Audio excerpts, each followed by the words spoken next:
wrecked by feels yet again. Like I said last week, it's nothing but Zetsubo, despair. Ishida no longer has any chill, and the vibe that I'm getting doesn't bode well. Okay, my boy SHUU, dude, my fucking best boy SHUU.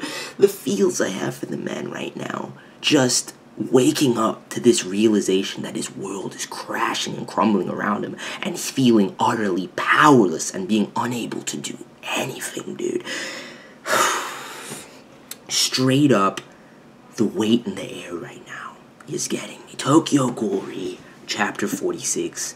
Bear with me, I have a lot of stuff I want to talk about. And the very first thing, I want to start off talking about SHUU and just my feels for SHUU, but I have to discuss what I said last week and what is solidified with this chapter. The air and the vibe with the concluding the climax of this arc and the Tsukiyama extermination is very similar to the Anteiku raid. And it's solidified for me, especially with SHUU's realizations, dude. Like, it's just, it's so painful to watch. Minimo sends his son off with Matsumai, okay? Wakes up in the car to hear this news that his father and the rest of the family are being assaulted by the CCG. Ali Sarakanye, most likely one of them, gave everything up, and they could potentially be a traitor. And what is SHUU's first thoughts? Masumai, turn around. I need Masumai. He's screaming at him, and he's like, Masumai! Okay? Still worried about Kanye. Utterly concerned for his father. And he's powerless to do anything. Understands his position, and when he makes that comparison, and he's like, that's what they must have felt like back then, when he struggled to stop Kaneki at all costs, no matter what, and he couldn't understand why he was going. Regardless, he understands those feelings now. The growth that SHUU has had throughout this arc is incredible, dude. Especially with his realization that he didn't even know what he should be telling Sasaki anymore. That, coupled with this, showcasing how genuine his love is for his family, and, you know, for all the individuals that he cares about, and for him to put the comparison between this and Anteiku out there in his mind showcases that he genuinely cares about those individuals also. We're going to get more in depth with SHUU's dialogue because I need to get to that, but there are a lot of parallels that can be made right now between the Anteiku raid and the Tsukiyama extermination. And as a result of that, because of those parallels, I'm going to try and branch off of that and theory craft. Here's the thing, though. Here's the thing that we have to understand. Ishida is not going to make everything unfold, you know, piece by piece, pretty mirroring exactly what's already transpired. That's not going to be the case. So even though there are these parallels, and even though you can make certain assumptions and certain theories surrounding what the similarities you see between both arcs, it's not going to turn out exactly the same way. You have no idea what the fuck is going to happen. It's Ishida, based Ishida. All you can expect is tragedy with a glimmer of hope. Okay, that's all you can expect. That's all you can expect right now.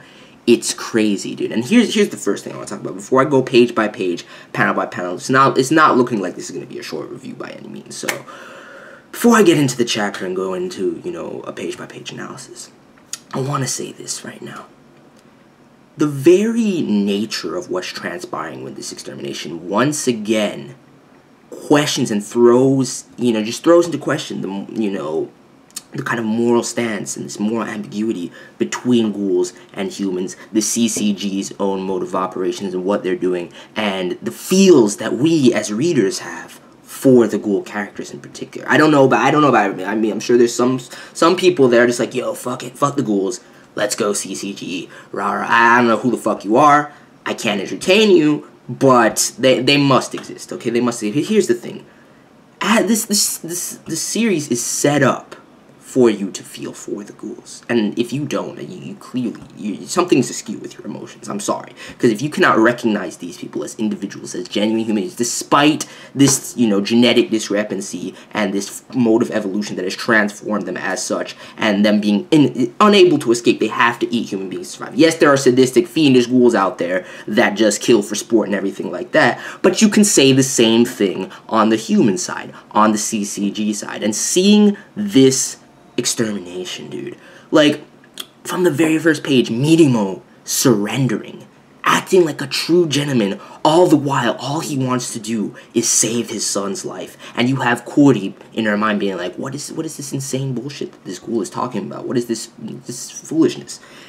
You have Hairu just, like, exterminate them all, dude, with that ray face, which I'm not gonna lie, dude. Hairu's my girl. You guys know she's sexy as fuck, dude. Even with that fiendish ray face on, I'm like, yo, Hairu is fucking incredible, okay? She looks so... She's sexy goddess right now. Like, she's replaced and transplanted Rise as sexy goddess, because I haven't seen Rise in ages, although I did get that shot. She did drop that illustration on the Twitter, which was sexy as fuck. But I haven't... The last time I was seeing my girl Rise in the manga, she wasn't looking too hot. So, Hairu's sexy goddess right now. Hairu's sexy goddess.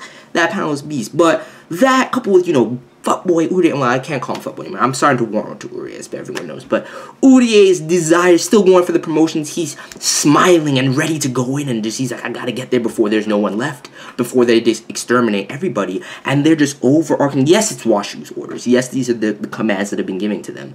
But it's this kind of play of who's truly in the right here. And that's something that Tokyo Ghoul has pushed forward beneath the surface and on surface level throughout the entire series. And that's why Endgame, for me, with this series, is some sort of reconciliation between humans and ghouls.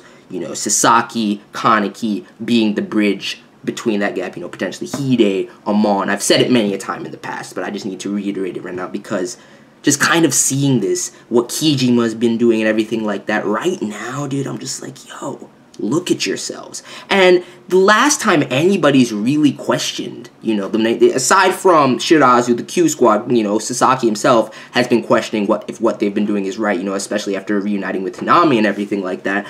But, the last person to really question it within the hierarchy was Shinohara. I haven't seen a man like that in a while, okay?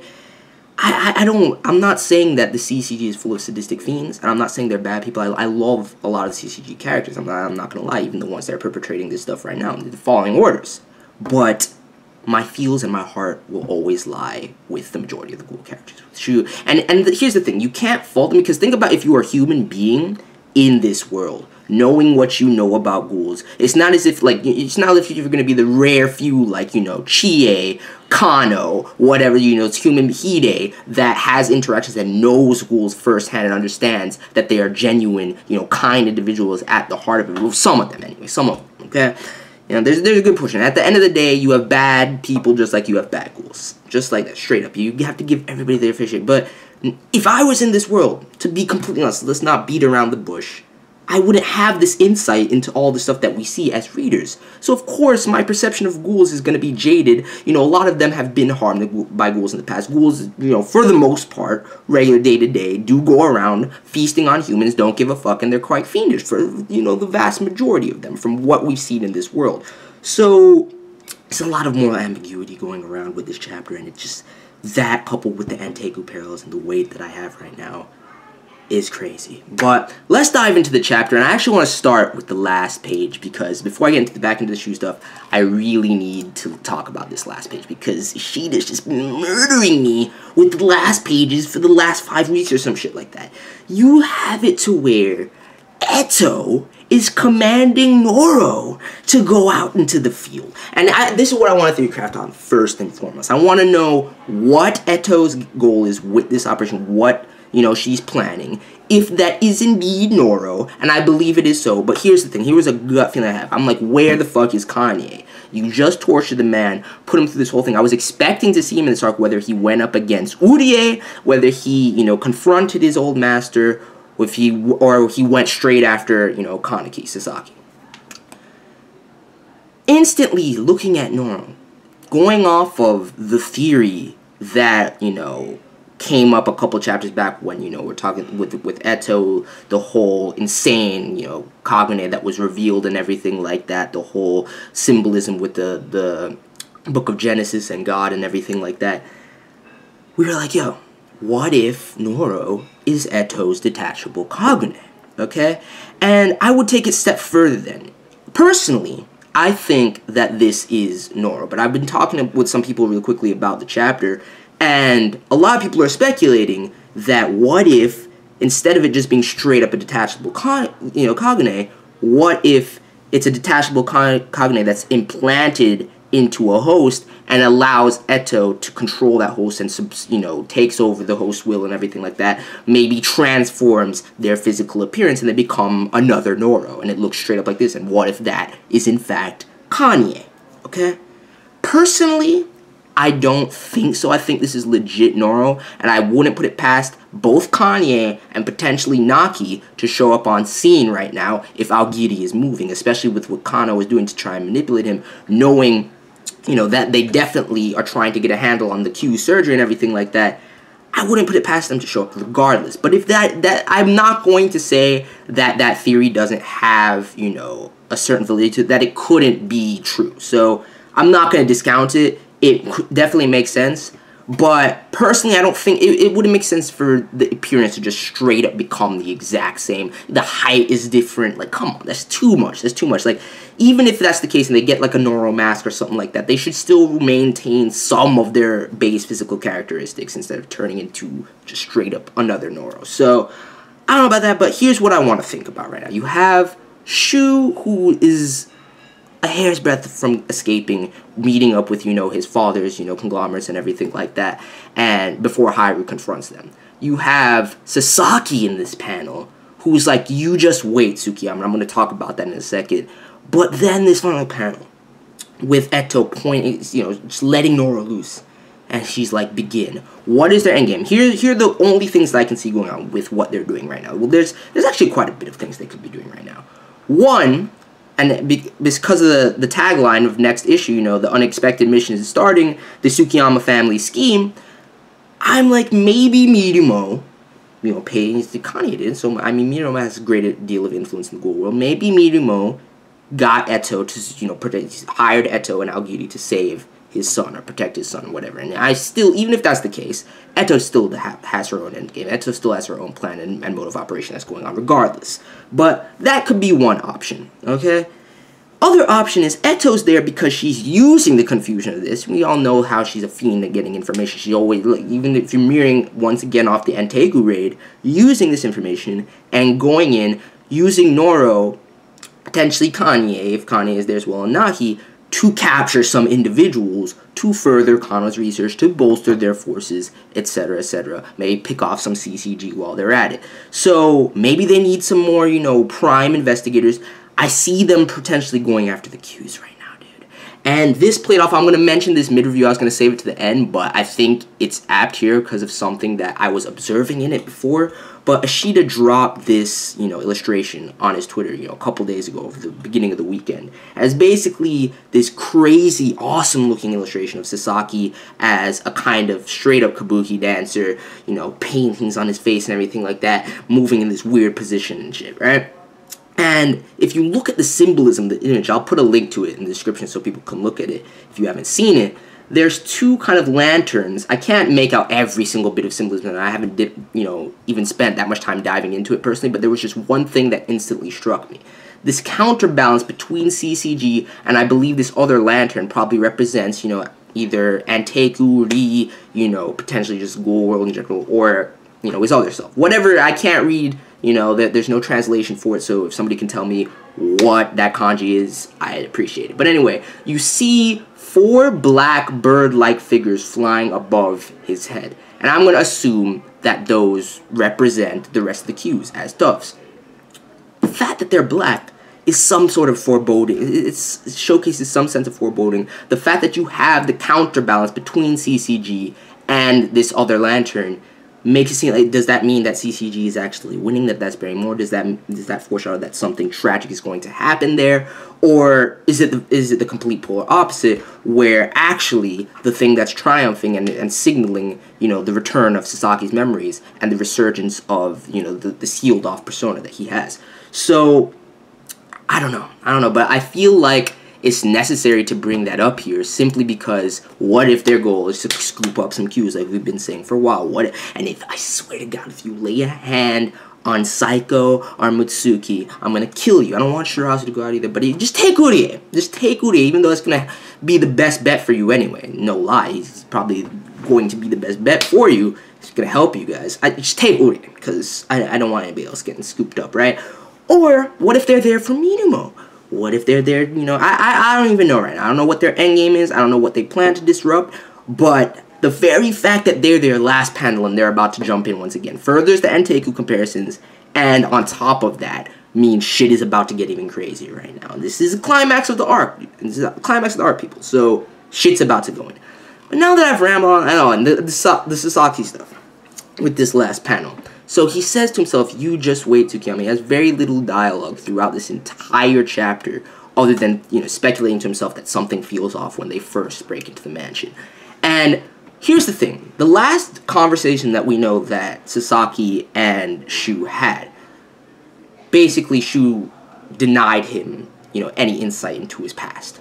And right now, if you keep going off the Enteiku comparisons, you could kind of see Sasaki as Amon was, and SHUU as Kaneki was during the Enteiku raid. Realistically, SHUU, aside from this little comparison I'm making, is more so in the Toka seat, with Matsumai being Yomo, but that's something I'll talk about later on.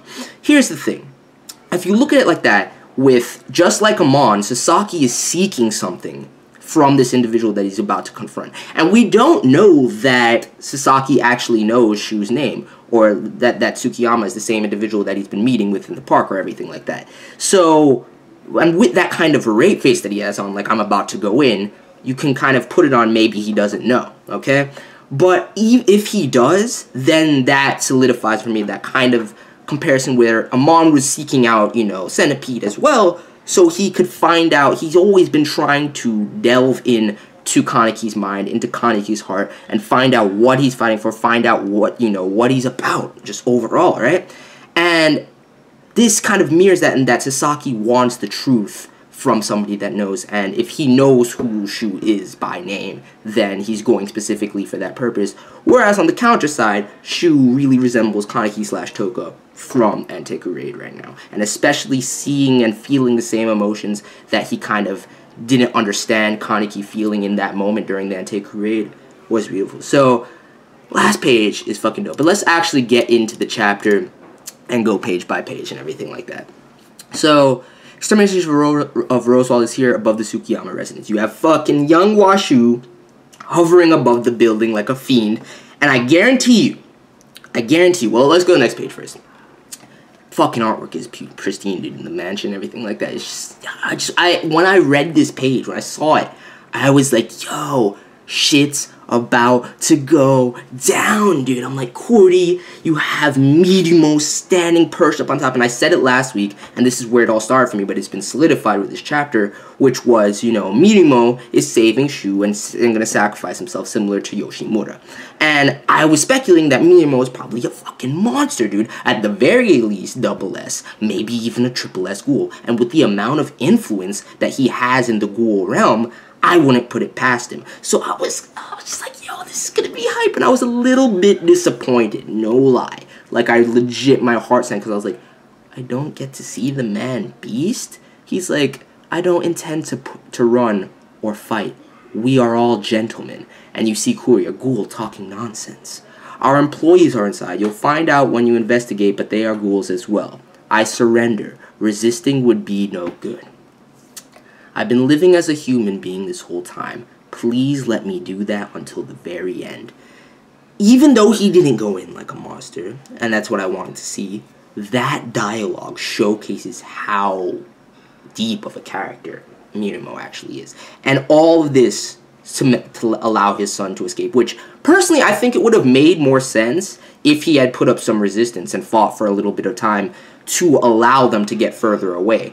Because the very fact that there was no resistance started having Cordy and WashU questioning what the fuck is happening in the first place. So that might have been an ill move on his point, but at the very least, as he says, he's a fucking gentleman, he's a boss. I can't wait to see if he goes in. It's not over yet. Nothing's over. He's been captured, yes. They're going in at the other building where, you know, she was trying to flee from and get on the helicopter. So Lasha and Al-Gidi's going in. So Lasha going, this whole extermination is far from over. So we don't know what's going to happen yet, but I really want to see him go in. But nonetheless, you see his influence throughout this chapter. You see how, you know, amazing of a father he is, and how he truly mirrors Yoshimura in that way. So even though I didn't get to see some triple S rank beasting, it was still good. But my point is, right now, we have, you know, Corey's like, we captured Mirumo Tsukiyama, blah, blah, there was no resistance. Everybody's, like, freaking out over the fact that there's no resistance. I guarantee you, if Kuri was not leading this mission, I've been getting, you know, little bits of insight into Kuri's psyche and mentality the last couple of chapters. If Kuri was not leading this mission, and it was young WashU, even when Mirumo surrendered, he would have been like, slice him up, right? This is an extermination. They might still do that. They really might still do that. I'm surprised they actually captured them alive. Showcases at least a smidge of humanity on their part to allow them to maintain this dignity and to actually not just blindly exterminate them without reason when they're not even resisting. So if it wasn't Cordy, this makes me like Cordy in command right now, and it was young WashU, I guarantee they would just slaughter them. They would just went in anyway. There would have been fighting regardless because he wouldn't allow it to slide. If he takes over, I don't even know. He's in the chopper, so I don't even care, right? But then they discern, you know, the car marks, and I love the very fact that both Sasaki, Cordy, and young WashU, it showcases first of all the level that Sasaki's, you know, is on in terms of his deductive prowess and everything like that, able to see that something is clearly off, and that both Cordy and WashU come to the same conclusion that he has a successor, and that's what the tire tracks mean and everything like that. That's what the lack of resistance means, and why they're giving up so easily without a fight. It was fucking beast. It showcases their level and showcases their prowess, and I really like that. Okay. But then she commands, you know, First Class Ira and my girl Hayaru to go in, advance over on the spots that they have, you know, any sort of, you know, location of, we'll go after the rest of the Tsukiyama family. This is a battle of annihilation. That was the order. We have to destroy them. And that's why there's nothing but despair with a glimmer of hope with the outcome of this, dude. I don't fucking see any other way, no matter what side it's on, no matter who. And so let's keep it going, right? And then WashU flies out the spot. I really don't care about any of that. I just want to get into the SHUU dialogue right now, okay? Yes, we'll go through the 7th ward to escape the 8th ward. SHUU wakes up, okay? He's like, where are we going? Masuma's like, we're going on a drive. And he's like, look at me in the eyes. My dad. Where is my father? Master Mirumo is at the mansion. The employees are also there. As of 7 p.m. today, the Tsukiyama family's power in society is completely vanished, which isn't 100% true. It seems like Kanye or Alisa, who have been missing, or both, exposed the information on the Tsukiyama family. Wait, so that it means that the Tsukiyama family is over. Master Mirumo is holding the CCG back until we can safely exit the 23rd ward, so I can escape. But you see the shock in his face. Just the weight of everything that he's being told right now, just piling on top of him. Something that he had no idea was even taking place in the first place, and that his actions actually indirectly affected. I digress. The Yoshimura comparison confirmed right there. And he's like, return to the fucking mansion. I need to save my father. Do it now, Matsumai, dude. He cries out. And he's just like, it's useless. Muda, it's just not happening, dude. It's not happening. Due to our inefficiency, the history of the Tsukiyama family has come to a closure. But as long as you are here, the blood and history will change and continue to exist. You are the only one that the family needs. But it's my fault that caused the family to. I guess in reality he realizes the hand he had to play and what's transpiring right now. But I digress. That's what being the head of the family is. If you have the intention of caring for everyone in order to make the most of everyone's hope, I, Masumai, as unworthy as I am, will continue to serve the new leader. And this is what gets me right here. No matter what the Tsukiyama family will end, if I go back to save Dad, everyone might die in vain. Are Kanye and Alisa safe? I am very sorry, but I have not been able to get in touch," is what Matsumai says. Even hearing the news that they potentially betrayed him, his first thought is, yo, are they okay? And he's able to actually come to terms with them. Actually, I think it's part and parcel because of his growth, knowing what actually transpired with Kaneki when he went back, as well as realizing the position he's in and not wanting to make their sacrifice in vain. He's like, yo, I guess I have to go along with this. And Matsumai wasn't going to give him a choice in it, but he's like, yo, I understand. And seeing that panel where he just recalls that moment where he was lying down on the ground, beaten, and unable to force Kaneki to stand down. And dude, it's fucking beautiful to see how far my boy's character has come, dude. It's amazing. But ultimately, the feels I have for him right now are just next level, dude. Like, his world is crumbling around him, and there's nothing but despair that awaits him, and he has to bear the weight of everything and the future of his family on his shoulders simultaneously, and put that above his feelings and his concern for his father, for the rest of his friends, for the rest of his family. Just, damn. Anyway, I don't need to, they go to this LA building, the Lunar Eclipse building. You find out just how many people, you know, are under Mirumo's influence and, you know, part of the Tsukiyama conglomeracy. You have this Mr. Asara, Jiro of Asada Goods. They're all ghouls, which is fucking crazy. You know, Tico Johannes of Jewelry Tico, which I'm wondering if this dude, you know, Tico Johannes, has ties to the ghouls. We know the Rosewalds are originally from Germany as well. If we might be seeing SHUU potentially, if he's able to escape, fleeing to Germany, rather than even staying in any of the wards, because I feel like no matter what ward they go to, unless they go to a law, like, I guess Matsumai said, fleeing through the 23rd ward, and I know that 23rd ward is in mad turmoil right now, unless they go to a lawless zone, I highly doubt the CCG is not going to track them, and I don't know how they're getting out the fucking building in the first place. I know there's going to be some confrontation between SHUU and Matsumai and some CCG investigator, whether Kanye shows up on scene from Aogiri, like I said, whether, you know, Noro comes through, whether Aogiri interrupts this scene, or Sasaki confronts SHUU. Maybe at the very least Haru will confront SHUU. Something's going to happen, but just seeing that and remembering that kind of tie and the whole backstory with the German ghouls and everything like that, and having that kind of global worlding for the series as a whole, we could potentially see that and see him hiding out over there and trying to rebuild, which that's very optimistic for me right now. I don't want anything to happen to my boy SHUU. He made this from Mirumo, has sacrificed himself for his son. If anything, and I call it death flights, but if anything happens to SHUU, you will see me rage, you will see me cry, all in one fucking video. It's not happening as far as I'm concerned. I choose to believe that SHUU will be okay. But I will get into some of the macabre theories as to what could potentially happen to close out this review. Alright? And then they kind of discuss, you know, SHUU's mother, which gets me thinking about that as well, and this whole thing about him modeling his mother's eyes and everything like that, which is, it's all pretty much pointless banter at this point, but let's turn to the kindness with our lives, just showcasing their resolve and how much they feel as though they truly owe Master Mirumo, putting their lives on the line to save his son. Everybody doing their utmost to save SHUU, right? And then you see them fucking enter the building, dude. I always wanted, dude. It's been a while. I wanted this kind of office building, bro. Like, ever since the parking garage fight with the Qs, as you know, that little side force of Aogiri a couple chapters back, I've wanted this kind of office building, bro. Dude, we're about to get it right now. The mansion fight between, you know, Kuri and Mirumo would have been epic as shit, especially since she had the fucking heat. It's not gonna happen anytime soon, guys. I'm sorry. Especially since Kuri had the fucking case. You know, the black case, which indicates that, at the very least, he had a double S rank Quinky, if not an Aratasu, if not, I saw the trimmings on it, but I think that multiple black cases have that kind of gold trimming on it, but it could have been the fucking, you know, the Quinky made from Kaneki's Kakuho that was entrusted to Arima. Just saying, I wouldn't put it past him to entrust her, I said it last week, but we don't get to see it right now. Maybe it's not too late. Maybe we still have the shit to come. But this scene right here is about to go, and I see this rate face, the kind of blind blanket stare of, you know, Haru. So fucking sexy. I'm not gonna lie. It needs to be in the thumbnail somewhere. It needs to fucking be in the thumbnail because it's so sexy, dude. I love it. Okay? But they just start going in, dude. The chaos.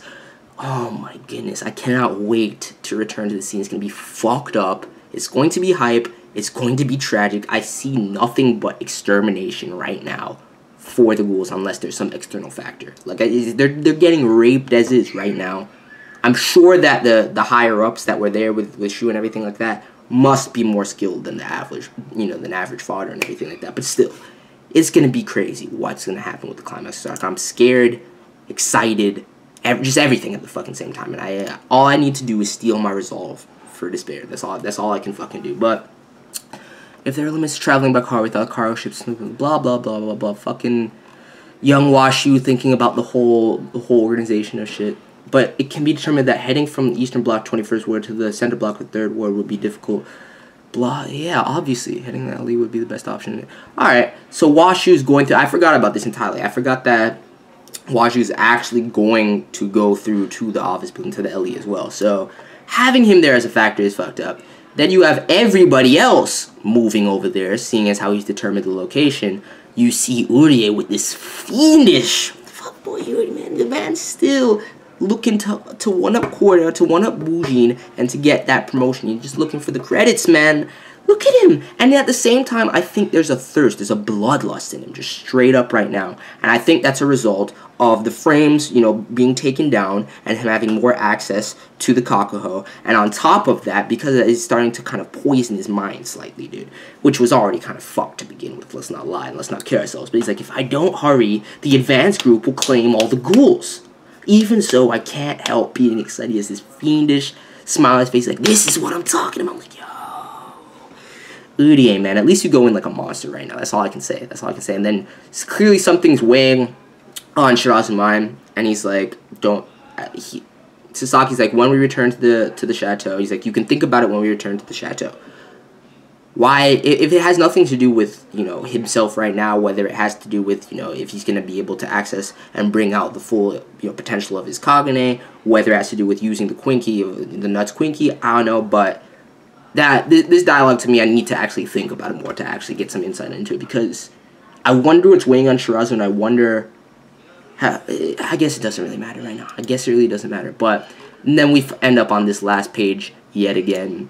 Just a fucking beast chapter, really setting up how insane this climax is going to be, showcasing the despair, giving me the feels for SHUU, and solidifying that kind of comparison with the Anteku raid, which can give us some insight to how things may potentially play out going forward, okay?